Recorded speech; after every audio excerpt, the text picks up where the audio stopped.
tell me when to start, whenever you start.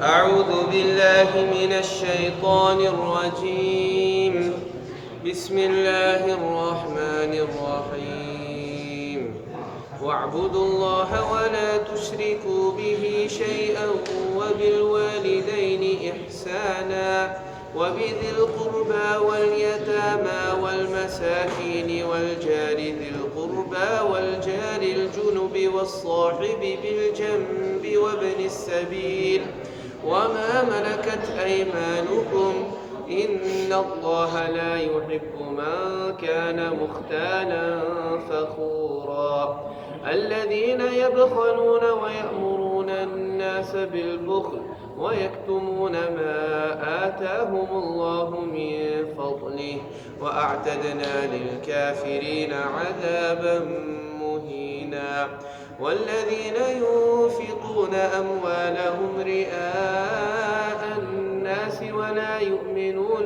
بالله ولا باليوم الآخر ومن يكن الشيطان له قرينا فساء قرينا وماذا عليهم لو آمنوا بالله واليوم الآخر وأنفقوا مما رزقهم الله وكان الله بهم عليما إن الله لا يظلم مثقال ذرة وإن تك حسنة يضاعفها ويؤت من لدنه أجرا عظيما فكيف إذا جئنا من كل أمة بشهيد وجئنا بك على هؤلاء شهيدا يومئذ يود الذين كفروا وعصوا الرسول لو تسوى بهم الأرض ولا يكتمون الله حديثا صدق الله العظيم. The near translation, Allah Tabaraka wa Ta'ala says, and I'm going to read the ayah that we went over last week because the two will flow together. He says, worship Allah and join nothing with Him. Be good to your parents, to your relatives, to orphans, to the needy, to neighbors near and far, to travelers in need, and to your slaves. Allah does not like arrogant, boastful people who are miserly and order other people to be the same, hiding the bounty Allah has given them. We have prepared a humiliating torment for such ungrateful people. Nor does Allah like those who spend their wealth to show off, who do not believe in Him or the last day.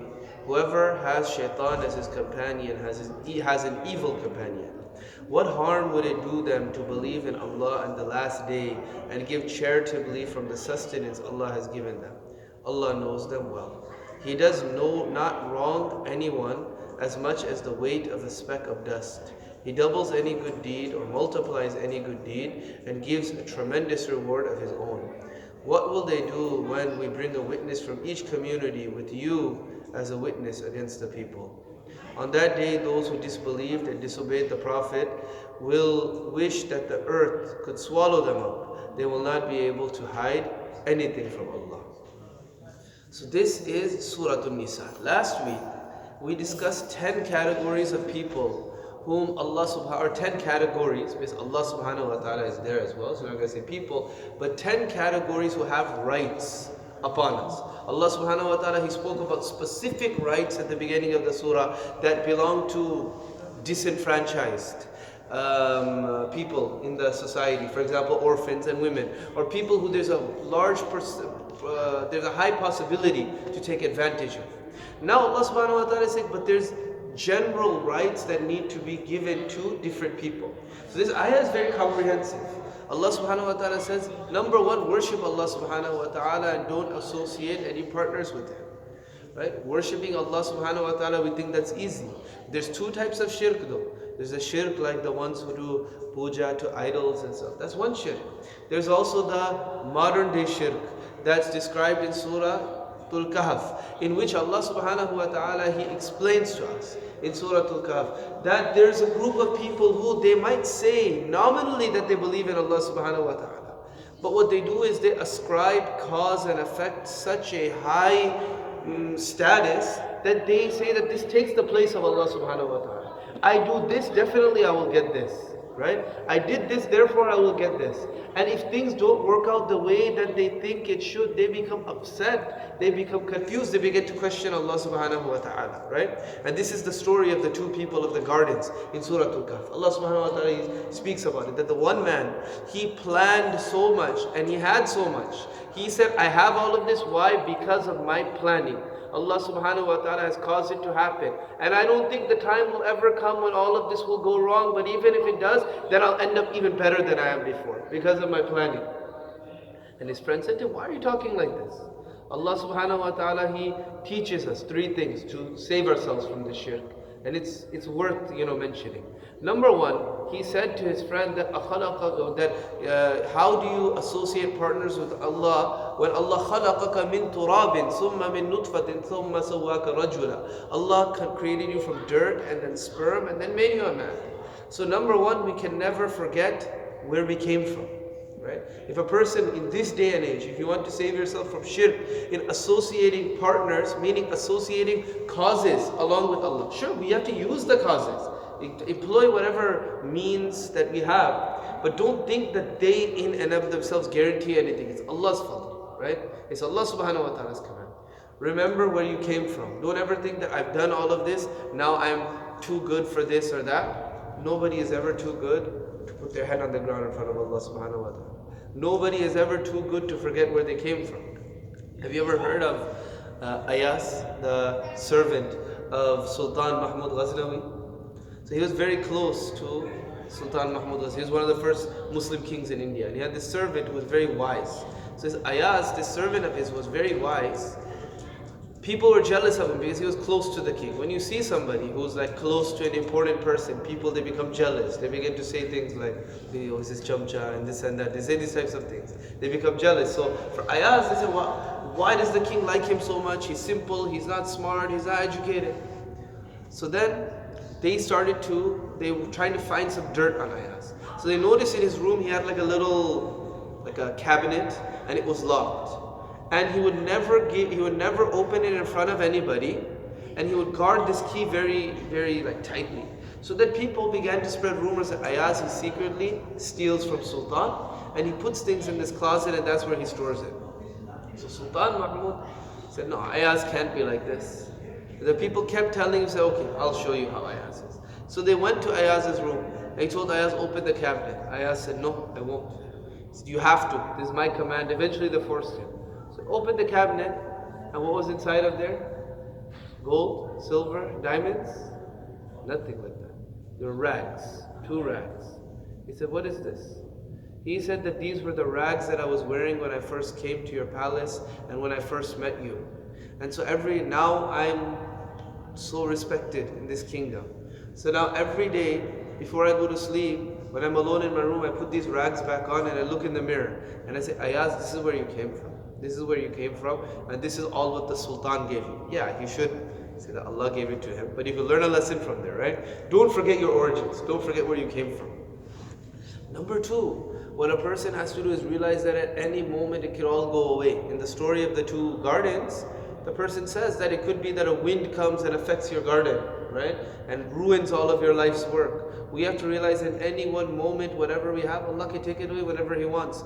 Either through a physical disaster, or a personal calamity, like a car crash, or a sickness or something, or a stock market crash. If you have all your money in stocks and this and that the market goes down suddenly, Allah can take it all away in one moment, right? So we have to know that, alhamdulillah, Allah's maintained us, but it's Allah that's done it, and at one moment everything can fall apart. And lastly, remember that everything that happens, it's because of Allah subhanahu wa ta'ala, and there's no power besides Allah. Say, Ma sha'Allahu la quwwata illa billah. Meaning that whatever things are in front of me, this is because Allah subhanahu wa ta'ala has put it there. La quwwata illa billah, and I wouldn't have the ability to even use these resources if it weren't for the power that Allah subhanahu wa ta'ala has given me. If a person keeps these three things in mind, no matter how much you have it won't affect you, you'll be connected to Allah subhanahu wa ta'ala. Like Abu Bakr radiallahu anhu, like Usman Ghani radiallahu anhu. Allah subhanahu wa ta'ala protect us. Then after that, وَبِالْوَالِدَيْنِ إِحْسَانًا, and to be excellent to parents. This is what Allah subhanahu wa ta'ala commanded us. We have to be good to our parents. We spoke in detail about that. وَبِالْوَالِدَيْنِ إِحْسَانًا وَبِذِي الْقُرْبَى, to our relatives. And remember, when it comes to spending money, giving zakat, sadaqah, one thing is you have to look at the need. There could be somebody in front of you, they have need, you just give it to them. But if everybody is the same to you, you get extra reward if you give to your relatives. If you have a relative that's in need for sadaqah or zakat eligible, basically Rasulullah said you get double reward over here, right? Double reward. You get the reward of sadaqah, you also get the reward of increasing family ties. And there's also certain situations when a person has a certain amount of money, and it's not really a lot, where it becomes wajib on you, wajib from a fiqhi perspective, wajib for you to support certain mahram relatives of you, meaning aunts, uncles, etc. It becomes wajib for you to support them if they're needy and they're struggling, right? You'll have to, if you have a certain amount of money. And again, it's not that high. It's not even the nisab of zakat, it's less than that, okay? So then you have to take care of yourself. وَبِذِي الْقُرْبَى وَالْيَتَامَى, the orphans, وَالْمَسَاكِينَ, the poor people, وَالْجَارِ ذِي الْقُرْبَى, your neighbors near and far. Our neighbors have a haqq. Rasulullah sallallahu alaihi wasallam said, Jibreel alayhi salam came to me so many times and reminded me about neighbors, being good to neighbors, that I thought that neighbors would be added to wirasa, that our neighbors would inherit from us, right? وَالْمَسَاكِينِ وَالْجَارِ ذِي الْقُرْبَى وَالْجَارِ الْجُنُوبِ وَالصَّاحِبِ بِالْجَنْبِ وَابْنِ السَّبِيلِ, and your faraway neighbors, meaning not next door, but in your neighborhood. And وَالصَّاحِبِ بِالْجَنْبِ, whoever's next to you at any given moment. And we talked about our spouses there in this class. We talked about that in Jummah today. وَالصَّاحِبِ بِالْجَنْبِ وَابْنِ السَّبِيلِ, and travelers. Travelers are in a lot of difficulty. Sometimes you see somebody, unfamiliar face in the masjid, and you just talk to them. Oh, you're traveling, and it gives you a lot of comfort that somebody just said salam to them. You might advise them where to get food or something. It's a big help. وَابْنِ السَّبِيلِ وَمَا مَلَكَتْ أَيْمَانُكُمْ, and then those who are dependent on us, or as Brother Izzuddin gave the good example, employees, people who are under our care, under our power, right? وَمَا مَلَكَتْ أَيْمَانُكُمْ. Now, those are the 10 rights, 10 groups of whose rights we are bound to fulfill. Allah subhanahu wa ta'ala has commanded us to do so. But now Allah subhanahu wa ta'ala, He mentions 4 types of people, or 4 qualities that will come inside of a person that will prevent you from fulfilling the rights of these others. Now remember, we start with Allah subhanahu wa ta'ala. And if a person doesn't fulfill Allah's rights, it's very difficult for them to fulfill the rights of others. Because why? When you fulfill Allah's right, it teaches you how to treat others, right? And a lot of times what happens, you think that a person is, very nice or humanitarian, but the way that they fulfill the rights of others is very arbitrary. Whereas in Islam, there's a lot of balance. So now, who are these people? Allah subhanahu wa ta'ala says, number 1, إِنَّ اللَّهَ لَا يُحِبُّ مَنْ كَانَ مُخْتَالًا فَخُورًا. Allah subhanahu wa ta'ala, He does not love arrogant, boastful people. So when a person is arrogant, it's very unlikely that they'll be able to fulfill the rights of all of these people. Why? Because a person, they think that they're better than others. They have an inflated self-image. They begin to think, I'm like this, I'm like that. Why should I help somebody? They should help themselves. I started out my life with nothing.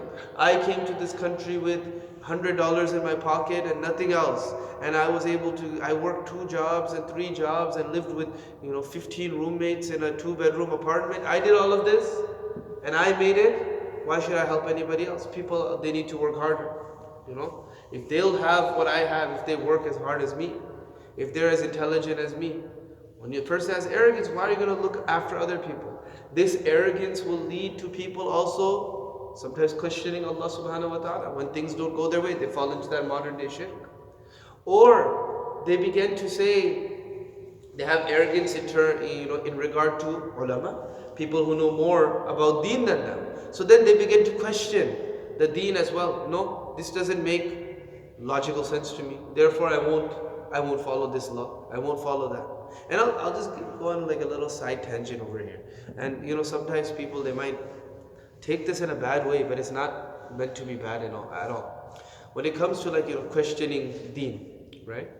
Anytime you want to question something, you have to have a certain expertise or a certain level of qualification. For example, this in COVID, all of these guidelines, they came. Wear masks. Okay. I wear mask. You wear mask. Everyone wear mask. Stand 6 feet apart. Okay, we stood 6 feet apart. We did all of those things, right? Then you have people they're sending all of these you want to call it conspiracy videos or whatever you want to call them online, right? Now, if the person is like a doctor or like an infectious disease expert and they're questioning these things, fine, they have the right to question them. But some random person posting a TikTok video saying this or that, they don't really have the qualification to question. That's why imams, by and large, we just kind of went with the medical advice, right? And saw, okay, is there accommodation for it in fiqh? Like for example, standing 6 feet apart, yeah, namaz will count, no problem. Just keep going, right? Is there precedence of the masajid being closed? That's a little bit controversial, but whatever, we went with these things, right? So then you go to court, if you get called to court. Over there, what are you going to do? Are you going to try to defend yourself? No, usually you'll just get a good lawyer because you don't want to get yourself into trouble. That's what we do when it comes to dunyawi things. Similarly, when it comes to deen, right? A person has to have, we think that it's all egalitarian, and when it comes to dunya, you need expertise. When it comes to deen, you don't need any expertise. Just pick a translation of the Quran. When every translation of the Quran is, no translation, I should say rather, is free from the bias of the author. And many words can be translated in many different ways, and they could give this implication or that implication. Pick that up and pick, a translation of Sahih Bukhari, and that's it. I could practice my deen. Allah subhanahu wa ta'ala didn't make the deen that cheap, right? He didn't make it like that. And Rasulullah sallallahu alayhi wa sallam, that's why I'm saying, Rasulullah sallallahu alayhi wa sallam, he gave example for us in his lifetime. In Nabi sallallahu alayhi wa sallam's lifetime were Sahabas who were the closest to him, who were knowledgeable, who were pious, were they randomly saying, no, this ayah means this to me. Oh, this doesn't make sense to me, therefore I'll just do this. No, I don't see the logic in this command, and I don't care what Rasulullah sallallahu alaihi wasallam is saying, I'll do this. No. I don't care what Muaz bin Jabal is saying, I'm going to do this. No. Rasulullah sallallahu alaihi wasallam, he made statements about certain Sahaba. For example, the most afqah of the Sahaba, I'm paraphrasing, is Abdullah bin Mas'ud radiyallahu ta'ala an. If you have questions, go and ask him. If the most knowledgeable of halal and haram, Muaz bin Jabal radiyallahu an, go and ask him about halal and haram. Rasulullah sallallahu alaihi wasallam, even when it comes to leading the salah, Rasulullah sallallahu alaihi wasallam didn't say the most pious person should lead the salah. Rasulullah sallallahu alaihi wasallam said, يَأُمُّكُمْ أَقْرَأُكُمْ, the best reciter. And at least what Hanafis interpret that to mean is the most knowledgeable, right? And then the Shafi'is say just best reciter. Hanafis say more knowledgeable. They say why? Because everybody at that time was knowledgeable anyway. They knew the ahkam of the salah. Therefore, you go to the next thing, which is best reciter. They should lead the salah, not the most pious. The most knowledgeable or the person who has the best recitation, meaning Nabi sallallahu alaihi wasallam, he put in place objective standards. This is what you need to do to opine on things. This is what you need to do to lead in the dini realm, right? Nabi sallallahu alaihi wasallam, he said this. Nobody's saying not to take admonishment from the Quran, advice from the Quran. There's many ayat like that. We're talking about setting laws, setting fiqh. Because Rasulullah says that he trained certain Sahabas and made them like the Muftis of the time, right? The Sahaba radiallahu ta'ala. So other Sahaba would go and ask them. Now America, very interesting, and I don't think there's really any country like this in the world, right? Other than America. In America, like in other countries, in Muslim countries, as you go through school, they teach you about deen too. So you see the average person that comes from Egypt or Syria or Pakistan they have like a pretty good knowledge of deen. Like it's like a basic level. Like they'll ask you like more detailed masail. Like somebody who's born and raised here, the questions that you'll ask, that they'll ask a scholar or imam or something, you gotta like just like, let me just read some to you right now. They're anonymous, don't worry. Like they came today. Let me read this. Sorry. Okay, so like if the people of the book made dua, does Allah answer them? Do jinns attend the janazah of the pious?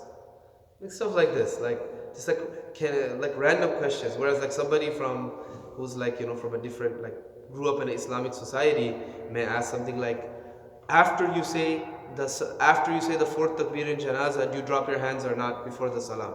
Because like all of these ahkam. Other people, they ask you like silly things, right? So anyways, like you see that in other countries. In America, on the other hand, you see very high professional achievement. Muslims, mashallah, well off in this country. So you'll see people who have master's degrees. You have people who have, like PhDs, people who are managers, people who have leadership positions in their work. So they see that I'm an intelligent person, right? And I'm very smart, so I'm going to take this over to deen as well. But what happens is, in America, you have people who have like the equivalent of a master's degree in secular education. When it comes to deen, they might have a first or second grade education, right? That's just how it is. Because when they were little, they didn't go to maktab, they didn't go to Sunday school, or they went to maktab, they finished reading the Quran when they're 8 years old. After that, they never came again. So they didn't learn all of like the masail and things that you need to learn. And then these same people who have like the second grade equivalent education and this doesn't make sense to me, that doesn't make sense to me. And what happens? Because I'm so successful in other fields, I should be able to opine here. None of this is to say anything bad about anyone. None of this is to say that a person shouldn't learn. You can learn at any age. We have Ubaid Bhai over here. His father, rahimahullah, he passed away in Ramadan, I think 1 year ago now, or maybe 2 years. He, in an old age, like like 50 plus, he began to study, and mashallah, he became alim too, right? He went through the whole process from the very beginning. He said, look, I want to learn about deen, but I know that I've spent my life in another field. Now I want to learn. And he started 6, 7, 8 years he dedicated to that. Allah subhanahu wa ta'ala made him an alim. So a person, we can do that, right? But a lot of times this arrogance comes in. No, this person is like this person is like, oh, his opinion isn't good, or like sometimes people, they'll tell, like all imams, they have this story, like somebody, community member will come and they say like in a nice way, mashallah, your knowledge could improve me, right? Like your knowledge has improved a lot. Maybe, but how are you the judge of that, right? It could just be the person's delivery improved. Delivery is one thing, right? Of giving, like imparting information is one thing. The person may have had the knowledge before, right? But like what makes a person a judge of that your knowledge has increased or it hasn't increased? Like these are things like you have to be at some level to make these types of statements and claims. So nothing bad, but it's just something we should keep in mind. Number 2, fakhura. Allah subhanahu wa ta'ala does not like boastful people, right? People who are obsessed with their own possessions, whether they be physical or whether they be qualities that they have.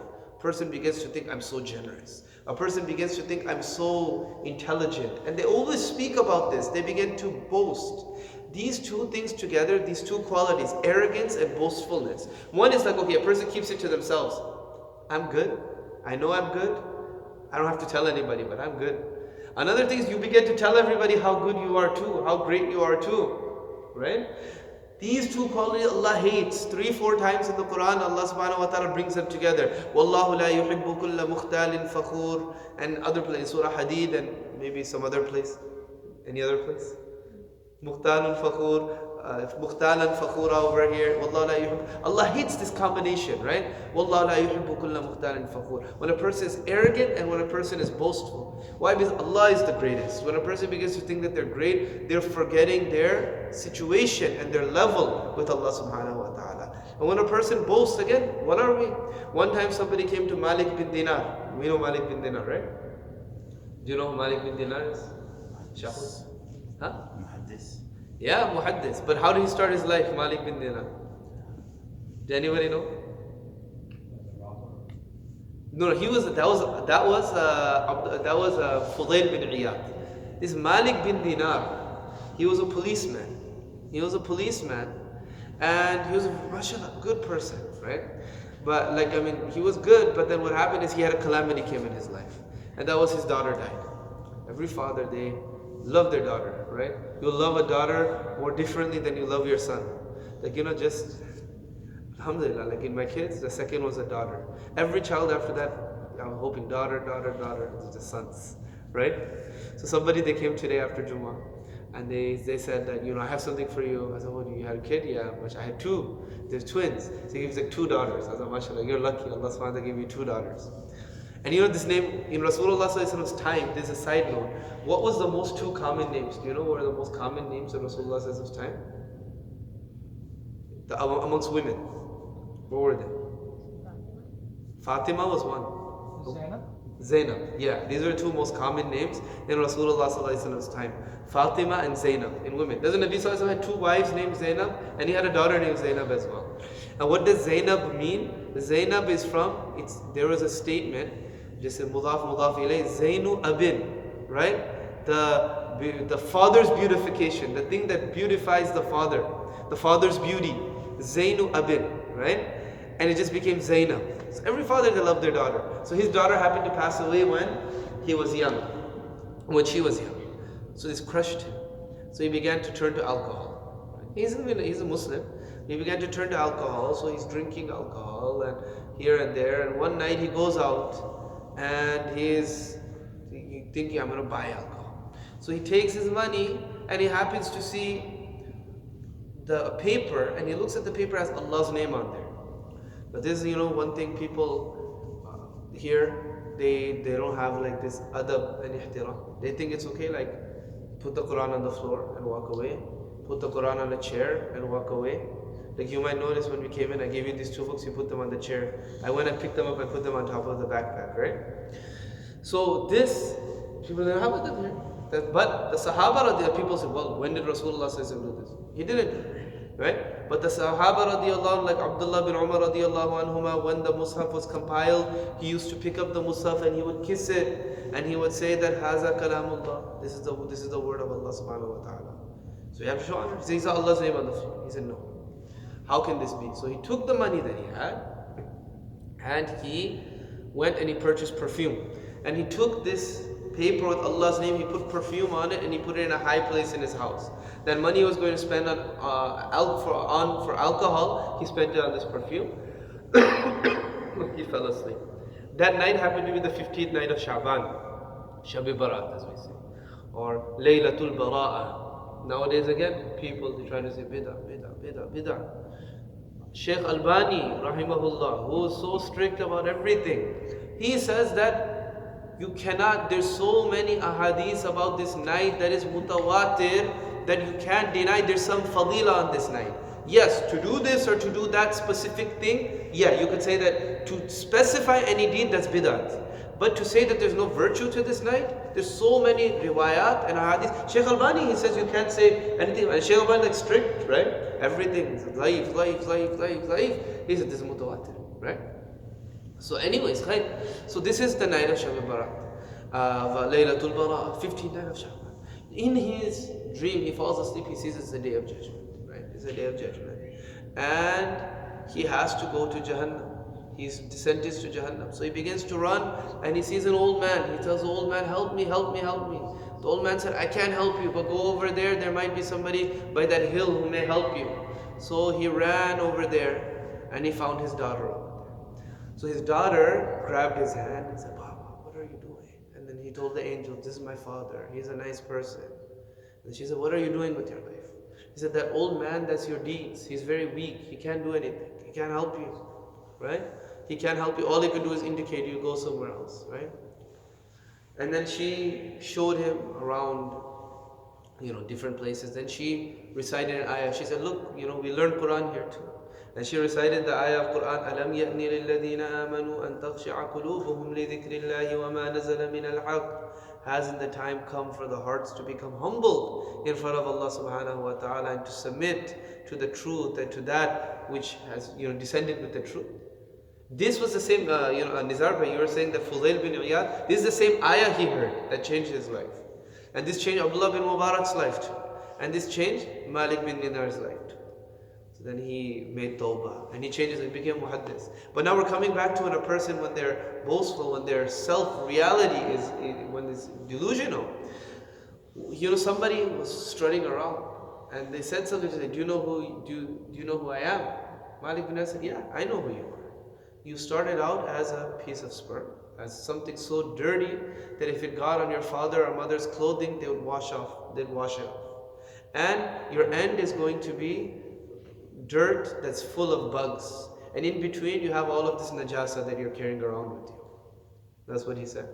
And he said it to a woman, right? So that she's known for her beauty. And when she heard that, her whole life changed and she made tawbah. And she even asked him to marry her. I don't remember if he married her or not, but her whole life changed because of that. So that's our reality. That's what we came from. Something so dirty that we have to take a shower. It comes out. If it gets on our clothing, namaz won't count. We'll have to clean it. And our end is going to be into the dirt. And in between we have all sorts of najasat inside of us. If a person were to have, Allah protect, like when a person has to get a catheter or something attached, nobody likes to see that even. But that's what's inside of us all the time. Allah subhanahu wa ta'ala, out of His fadl and karam, He's allowed us to appear in such a way that people don't see our insides, not our physical insides, not our spiritual insides. They just see what's in front of them, right? So we have to remember where he came from. So Allah doesn't like this when a person is arrogant or boastful. Inna Allah la yuhibbu man kana mukhtalan fakhura. Now, other quality Allah doesn't like. Alladhina yabkhaluna wa ya'muruna an-nasa bil bukhl. A person who's greedy. Wa ya'muruna an-nasa bil bukhl. And they order others to be greedy as well. Right? One thing is to be greedy. A lot of times when you're arrogant, you think, I don't have to help anybody. And then this leads to greed. Now, greed in and of itself is fitri. It's part of our fitrah. It's not a bad thing either. Let me ask you a question. This is a fiqhi question. Is it halal? Is it jais for you to give away all of your wealth to the Pakistan flood relief? No. Huh? No. Is it? Anyone? Is it jais? Let's say that there's a masjid being built. Is it jais for you to donate all of your wealth to this cause? I would say, Jais? Huh? I think 25. I would say it's okay. No, it's not jais. It's not jais. Because then this will put you into faqr. It'll make faqr. It'll make you beg from other people. It'll put your family in difficulty. You say, well, Abu Bakr radiallahu anh, he did it. It's permissible or jais for somebody who has the iman and tawakkul of Abu Bakr radiallahu anh. Even Umar radiallahu anh, he brought half of his things. Abu Bakr radiallahu anh, he brought everything, right? Right? So you can't. So this greed that we have, this thought of taking care of ourselves is fine. We need it, right? You need to have some